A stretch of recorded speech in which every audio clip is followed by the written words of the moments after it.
মাঝখান থেকে একজন প্রশ্ন করবে। আমার প্রশ্নটি খুব সাধারণ প্রশ্ন।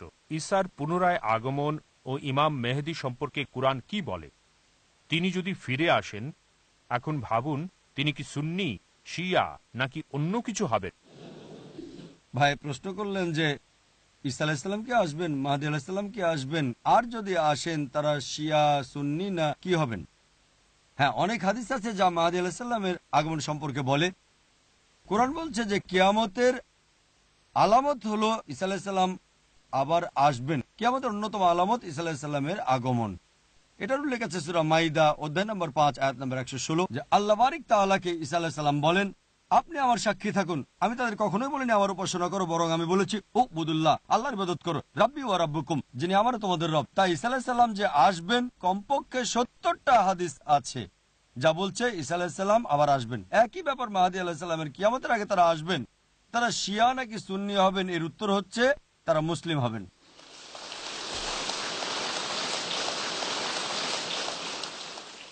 মুসলিম উম্মার ঐক্য নিয়ে ম্যানচেস্টার একটা লেকচার দিয়েছে, এখানে বলছি না, অনেক বড় লেকচার। পবিত্র কোরআনে আল্লাহ বলেন সূরা আল ইমরান অধ্যায় 3 আয়াত 67, ইব্রাহিম আলাইহিস সালাম ইহুদি না খ্রিস্টান না মুসলিম ছিলেন। কোরআন বলছে সূরা ইমরান অধ্যায় 3 আয়াত 52, ঈসা আলাইহিস সালাম মুসলিম ছিলেন। কোরআন বলছে সূরা হজ অধ্যায় 22 আয়াত 78, আল্লাহ তোমাদের বলেছেন, মানে আমাদের বলেছেন মুসলিম। আল্লাহ বলেন সূরা ইমরান অধ্যায় 3 আয়াত 64, তোমরা সাক্ষী থাকো যে আমরা মুসলিম। সূরা ফুসিলাত আল্লাহ বলেন অধ্যায় 41 আয়াত 33, বলো যে তুমি মুসলিম। মুসলিম মুসলিম মুসলিম কমপক্ষে 37 বার আল্লাহ এই শব্দটা ব্যবহার করেছেন, মুসলিম মুসলিম মুসলিম। 22 বার মুসলিমুন হিসেবে আর 15 বার মুসলিমিন হিসেবে। তাই সর্বোত্তম হচ্ছে আল্লাহ আমাদের যে সর্বোৎকৃষ্ট নামটা দিয়েছেন তা হলো মুসলিম। আর ঈসা আলাইহিস সালাম এবং মাহদী আলাইহিস সালাম ইনশাআল্লাহ তারা মুসলিম হিসেবেই আসবেন।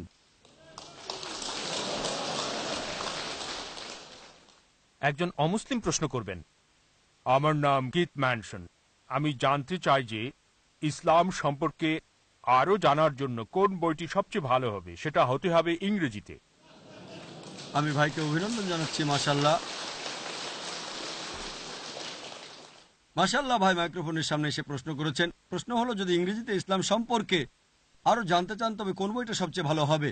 ভাই ইংরেজিতে সবচেয়ে ভালো বই হলো পবিত্র কোরআনের অনুবাদ। পবিত্র কোরআন, ওল্ড টেস্টামেন্ট ও নিউ টেস্টামেন্টের মধ্যে পবিত্র কোরআন হলো সর্বশক্তিমান স্রষ্টার সর্বশেষ টেস্টামেন্ট। যদি খ্রিস্টানরা ওল্ড টেস্টামেন্ট ও নিউ টেস্টামেন্টকে বিশ্বাস করে, পবিত্র কোরআন হলো সর্বশক্তিমান স্রষ্টার সর্বশেষ টেস্টামেন্ট।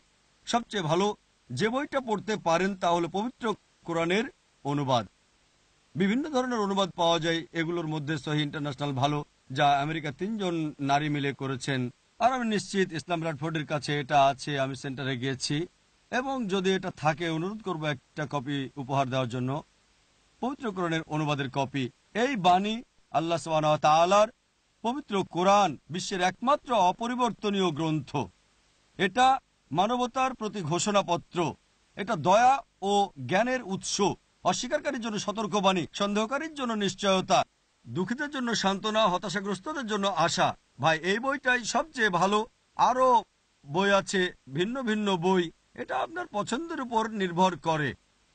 সাধারণত আমি পছন্দ করি, কারণ অনেক বিষয় আছে যখন আমি অমুসলিমদের সাথে কথা বলি তার আগ্রহের দিকটাই আমি পছন্দ করি। যদি বিজ্ঞানে আগ্রহী হয় আমি কোরআন ও বিজ্ঞান বিষয়ে বই দিই, তার পছন্দের উপর ভিত্তি করে।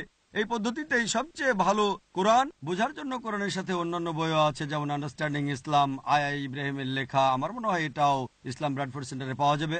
আপনাকে কিছু বইপত্র দেওয়ার জন্য আমি প্রতিষ্ঠানটাকে অনুরোধ করব। সর্বোত্তম দিক নির্দেশনা হলো কোরআন, আর কোরআনে ইন্ডেক্সও আছে। কোরআন পড়ার একটা নিয়ম হলো প্রথম থেকে শেষ পৃষ্ঠা পর্যন্ত পড়া। দ্বিতীয়ত যীশুখ্রিস্ট সাল্লাল্লাহু আলাইহি ওয়াসাল্লাম সম্পর্কে কোরআন কি বলে তা জানতে চাইলে ইন্ডেক্স বের করেন, আপনি যে অক্ষরে চলে যান, আপনি পেয়ে যাবেন। তার জন্ম সূরা আল ইমরান অধ্যায় 3 আয়াত 42, 43 ও 44।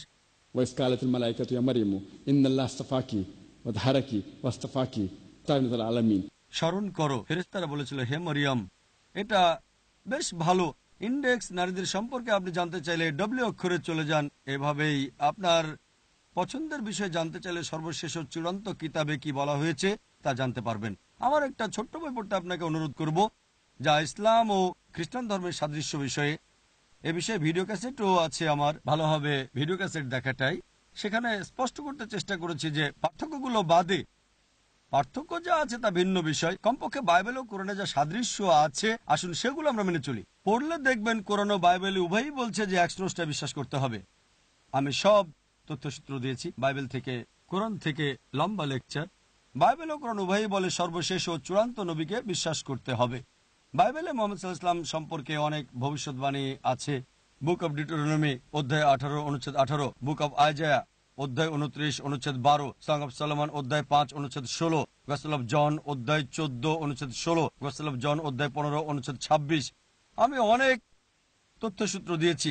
বাইবেলে মোহাম্মদ সাল্লাল্লাহু আলাইহি ওয়াসাল্লামের ব্যাপারে একটা লেকচার দেওয়া যায়, খ্রিস্টান ধর্মের স্রষ্টা ধারণা বিষয়ে একটা লেকচার দেওয়া যায়। তাই এভাবে ইনশাআল্লাহ আপনি যখন কোরআন পড়বেন এবং বইগুলো পড়বেন, ইনশাআল্লাহ আল্লাহ আপনাকে হেদায়েত দেবেন। আশা করি উত্তরটা পেয়েছেন।